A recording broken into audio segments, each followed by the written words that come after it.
What if I told you that one of hip-hop's most influential artists simply vanished after creating some of the most iconic music videos ever made? Not died, not retired, but disappeared into the shadows of the very culture he helped build. This is the haunting story of Hype Williams, the man who painted hip-hop in colors we'd never seen before, and why he's been running from his own legacy for over 2 decades. Picture this. It's the late 90s and early 2000s.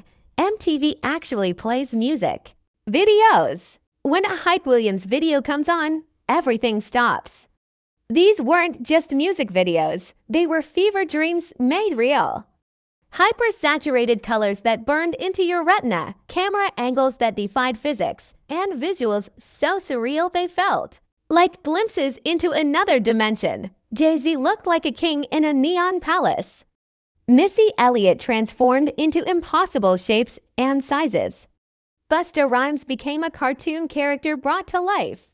This was Hype Williams' world, and every other director was just trying to catch up. Harold Williams, born in Queens, started as a graffiti artist with a painter's eye and a filmmaker's ambition. He was obsessed with perfection, despised following rules, and preferred the company of his dogs to Hollywood parties.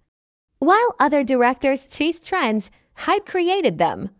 He turned music videos into high art, spending budgets that would make studio executives weep, all in service of a vision that no one else could see.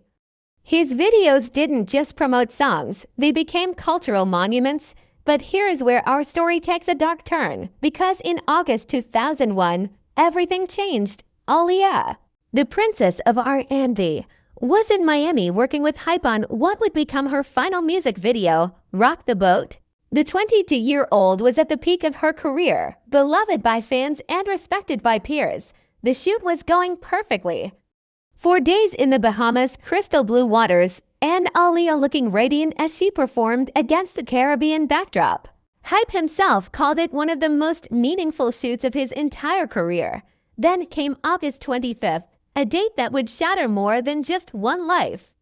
Aaliyah boarded a small plane with 8 others, including her hairstylist, bodyguard, and record executive. The aircraft was overloaded. The pilot had alcohol and cocaine in his system.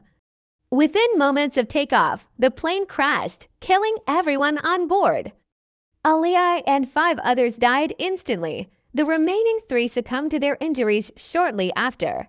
The music world lost an angel, and Hype Williams lost something he may never have recovered. But here's where the story gets complicated, because in the aftermath of tragedy, people needed someone to blame. Dame Dash, Aaliyah's boyfriend at the time, made explosive allegations. He claimed that Lenny Kravitz had offered Aaliyah his private jet for the trip, but that Hype had taken it instead, leaving Aaliyah with the smaller, less safe aircraft. Dame said Aaliyah was scared of flying and had reservations about the plane she ultimately boarded. The implications were devastating, but Hype never responded to these accusations. Lawsuits were filed. Aaliyah's family sued Virgin Records, Black Hawk Airways, and Hype Williams for negligence. The cases were settled out of court, but the court of public opinion had already rendered its verdict. The man who had given hip-hop its visual language suddenly found himself painted as a villain in its most tragic story. And rather than fight back, rather than defend himself, Hype Williams did something that would define the rest of his career. He disappeared. This wasn't a complete vanishing act, but something more subtle and perhaps more painful. He continued to work, but the frequency dropped dramatically. The big-budget spectacles became rare. His name, once synonymous with innovation, began appearing less and less in credits. He received a Video Vanguard Award at the 2006 MTV VMAs, presented by the very artists whose careers he had helped define. But even then, he seemed like a ghost haunting his own celebration. To understand what happened to Hype Williams, we need to dive into the psychology of trauma and guilt. High-performing creatives often exist on a razor's edge between brilliance and breakdown. They pour everything into their work, and when that work becomes associated with tragedy, the psychological impact can be devastating. Hype was known for his reclusiveness, his preference for letting his visuals speak instead of his words. This personality type, when faced with overwhelming scrutiny and potential guilt, often retreats further into isolation. Survivor's guilt is a real and documented phenomenon.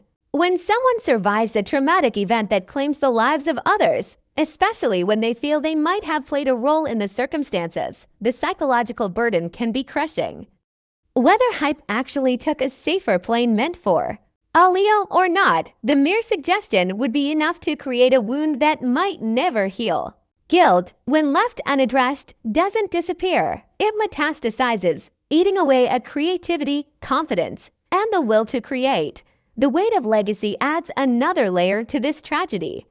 Hype had built his reputation on creating fantasy, on elevating artists to mythical status through color and imagination. His videos were escapes from reality, windows into worlds where anything was possible. But when reality crashed back in the form of a young woman's death on a project he directed, how do you return to creating joy? How do you paint paradise when your last canvas became a gravesite? For nearly a decade, Hype remained in the shadows, working sporadically, but never reclaiming his throne as hip-hop's visual king. Then, in 2010, he resurfaced with Kanye West's All of the Lights, a video that should have marked his triumphant return. Instead, it became another controversy. Film director Gaspar Noé accused Hype of plagiarizing the title sequence from his 2009 movie Enter the Void.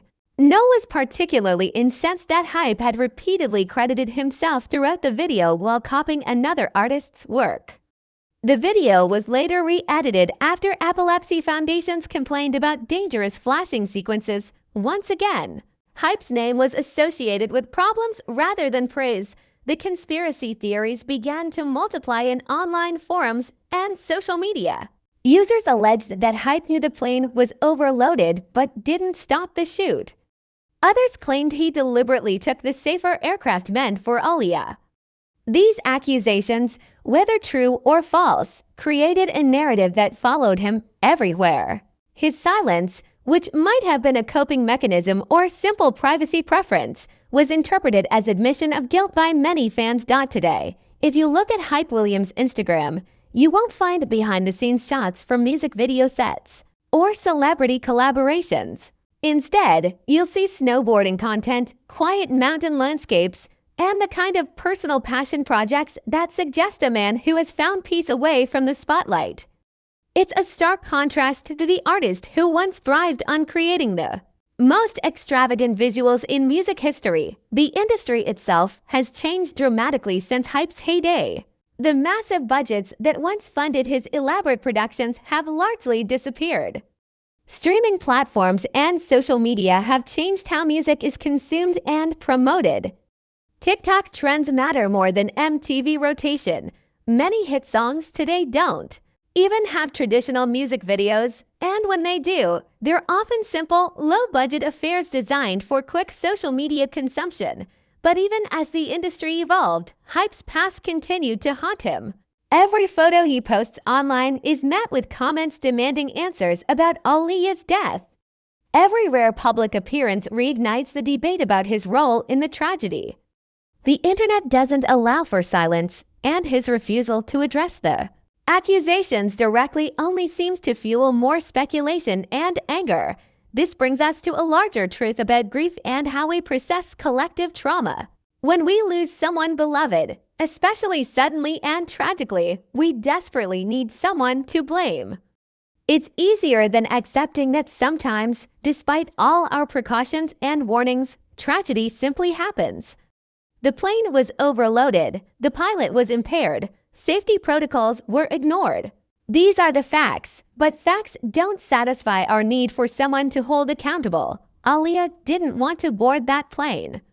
She was reportedly nervous about the aircraft and had a general fear of flying, but she also felt the pressure that comes with stardom, the obligation to show up, to keep the machine moving, to not disappoint her team or her fans. It's a pressure that many of us understand, even outside the entertainment industry. The weight of responsibility, the difficulty of saying no, the assumption that everything will be fine because it always has been before.